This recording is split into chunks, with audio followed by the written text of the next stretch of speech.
Greetings fellow YouTube viewers, it's time for another compendium video, and today's, it's a masterpiece. You're gonna love it. I think it's the closest I've been to a perfect game. It's beautiful. Alright, so here in this one I was black and he was white. So he starts with the classic e4. I respond with e5, bishop to c4, and the classic move, the Berlin defense. Then he decides to capture, which according to this is a mistake. I trade queens early. He decides not to double up his pawns, and that's the best move. And because it also allows him to have an attack on my e5 pawn over here. So of course I guard it and develop at the same time. He develops. I play this, which is good but not the best. This one would be better because it would be threatening this fork over here, and it would just kind of throw a wrench in his whole developmental process. But now he could have moved his bishop out, and then if I played this one, then he could just castle. If I played the knight to b4 afterwards, and if he'd moved the bishop here, so over here if I played this and then played knight to b4, then there would be a threat of capturing on c2, and then he'd have to probably move his rook or move his king or castle this side. It would just basically throw a wrench in his whole development process. But now after I played this, he could simply move his bishop out, like for example bishop to e3, so moving this one out here, and then if I follow with b4, then I'm gonna move late and he can just castle on the queen side. But he doesn't do that. He goes straight for the attack. What he's threatening, of course, is capturing on c7, which is an identical threat to me capturing on c2, because it comes with a fork on between the king and the rook. I play check. This pawn on a7 is guarded by my knight on c6, so that's good. He double attacks this one, but now I can simply play this, kicking his knight away. And if he wants to play this, I'll just exchange a knight for a knight, and he doesn't gain any advantage. He has his bishop over here, and then I can lock his bishop in with a move like, so let's just show you what happens. Let's say he decides to go for this, giving me a check, and then I capture this. Now if he doesn't capture, then he's just given me a piece, but if he does capture, well, his bishop's locked up, and his bishop is not going to do anything pretty much for the whole game, unless I'm incredibly stupid, which, you know, sometimes I do tend to be. But anyway, this is just a theoretical variation, which is why you can see it's in brackets over here. Anyway, that's not what happened. This was a beautiful game, I think. If this pawn, the d pawn, was here in the center, I could have played an epic fork between the knight and the bishop. Unfortunately, the pawn was, as of this time, dead. So I move my bishop to b4, which is good, but isn't it? It's not the best. What is f6? f6. So this is the best. And oh, no. All right, this is good, but f6 would be better. Okay. Is this pawn hanging? I don't think this pawn is hanging. I just wanted to pin this knight. Now I trade pieces. I'm preparing to push the f pawn over here. Notice this side of the board is just completely free of any threats, so it's pretty cool for me. Nothing here is being threatened, or looks like it's gonna get threatened for a long time, unless he decides to move his knight. Does he do that? No, he decides to go for the kingside castle. I am a little better in this position, I think, because he has these double pawns.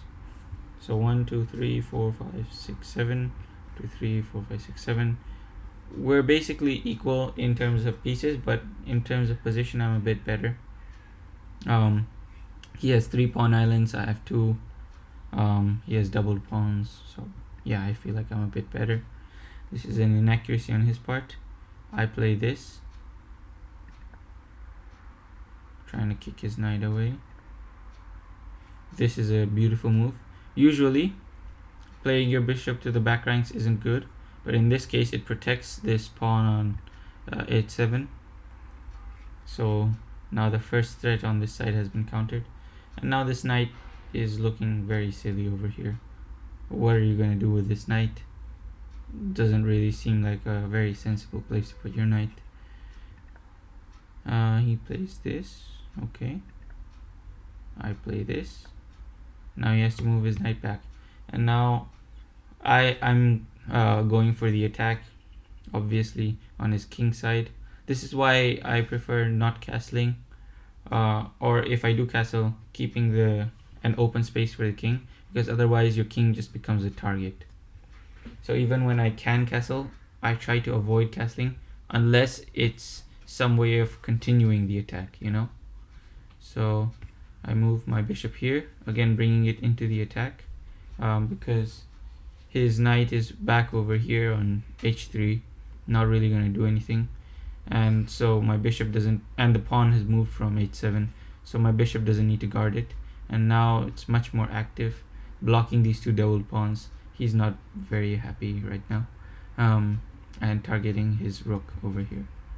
And even when the rook moves, his king can't go out because my bishop is guarding it, and he has no way of currently dealing with this threat because his bishop is black. It's a white black bishop, and mine is a black white bishop.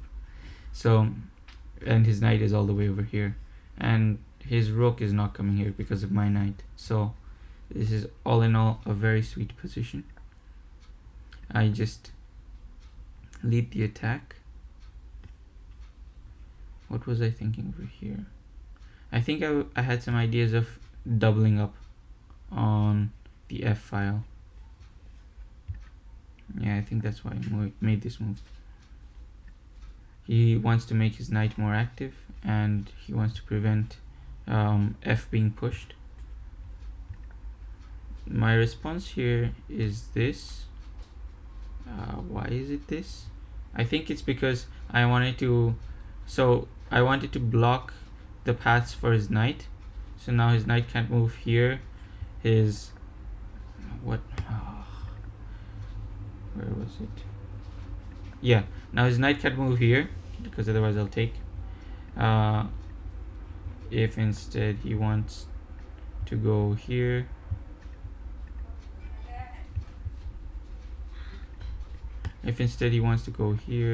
that would also be dumb. And so and the move that I was preparing was, of course, this push over here, g to g5, and then he would have to move his knight back here, and then I could get my rook back. That was just the idea. Anyway, none of that happened. I just moved my rook to f6. Not the best move. It was an inaccuracy, but okay, that's what was played. Then I push, he captures, we exchange pawns, and now I have a beautiful h file just to target his king, and both of his rooks are out of the h file. So this is going to come in really handy, as you'll see. He moves his knight back because it was under threat, rather than moving it here, which would have been better, but apparently this is just as good. I move here because his knight moving here protects the file. I see why it's called a good move, an excellent move, because now the knight is protected by the pawn and it's preventing this h file from being open for my rook. But I want to crack this nut, and so I move my rook over here, preparing g4. He plays this g3, which is a mistake, as you'll see. very soon. I play f4. G3 is a mistake on many levels. First of all, it allows this beautiful maneuver, which I'm going to show you now. But secondly, the whole point of this knight over here on h3 was that the g2 pawn was guarding it. But now that he plays g3, I can just threaten it with my rook, which was the suggestion. But I didn't take that suggestion because this was being double attacked. He plays this, and this is a big mistake, as you will see. Now I threaten his knight over here, moving the knight to h6, and he can't capture here unless he wants. Oh, actually, that would have been a good move. A knight capturing on f4 would have been a brilliant move. Because look, no, sorry, I'm stupid. A knight capturing on here on g5 would have been a brilliant move. Because you see, it's a mistake. Nani? Because when I capture here, he can capture here, and now it's pinned. But then this check, and then he loses the bishop as well. But otherwise, it would have been a brilliant move because the two were exactly in line for the bishop. But yeah, that would have been a mistake. Anyway, that was not what was played. Perhaps he saw this, perhaps he didn't, but he didn't play this. He played this, which was a blunder. And now, observe the beauty. This is just absolutely beautiful. His knight is pinned, of course, and now by doubling up, so his knight wasn't pinned, but by moving his king to h2, this is why he shouldn't have moved that pawn on the g pawn, because the g pawn was guarding the knight. Now he decided to guard it with the king, and for some very strange reason, he decided to guard it in such a way that his knight would be pinned. I think he was afraid of if he would go on g2 instead. I think he was afraid of something like f2, f3, which would give him a check and improve my pawn's position. I think that's what he was afraid of. But anyway, he plays this, which is a beautiful blunder for me. I play this, doubling up. So rook to h8, rook g to h8, and then his knight is pinned, and he can't move over here to g2, but he decides to keep guarding this, which, why would you do that? It's already dead. Like, his king won't be able to capture it. But he plays this, another blunder. I capture here, he plays this, and now bellissimo, the most beautiful move perhaps in all of chess history, at least the one I've played. Pawn to f3 check. Now, I just want you to take a moment to appreciate this move, because it's very rare that these things happen, and especially naturally when you're just playing. Like, you couldn't think of a better move if you were just like strategizing it. So this check leaves only one move. The whole idea of his bringing the rook over here was that I would exchange rooks, and okay, I do have complete domination over here in terms of pawns, but it's still playable. It's not great, but I could see him getting a draw somehow. But the f3 check, beautiful. So now the next move, he resigned after this, by the way, which I don't really blame him. So he can't go here because of my bishop. Even if he could, it would still be, it wouldn't change anything. So he can't go to f3 because f1 because of my bishop on c4.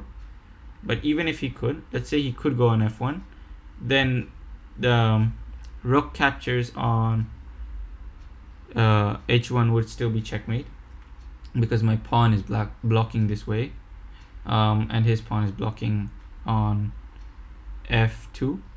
But he can't go there either, so he moves. He would have to move. He didn't, because he resigned, but he would have to move his king to g1. It's a forced move, and then bada boom, rook captures on h1, checkmate. I just think this is just so beautiful. So I think I played this very well. If you guys enjoyed it, make sure you subscribe, because I'll be making more videos like these.